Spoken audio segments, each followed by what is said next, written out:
Yan po, at nagawa natin ng paraan. Yung kaninang pinakita ko sa inyo, etong sementong ito, sinemento ko yung beam, lumitaw kasi yung bakal. So gawa na lang ng paraan.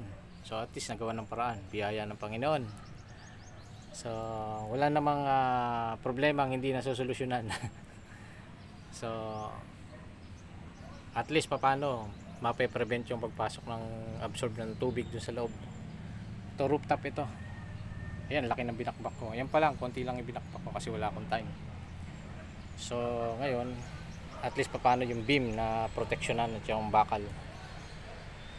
Pag may pera na lang, bakbak uli, diretso tiles, diretso bakbak, and then ewan ko kung anong gagawin ng depende, hahanap tayo ng pinakamagaling na gagawa nito, yun the best, kasi ito ay malaki talagang magiging problema dito, problema.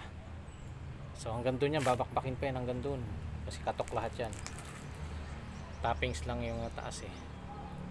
So yun lang ang ating biyaya, at wala nang sisihan dito, solusyonan na lang natin. Tapos na yan, at gagawa na lang natin solusyon yan, at mayroon naman solusyon dyan eh. So God bless you, at ingat po kayong lahat. Yan po ang lugar. Okay, God bless.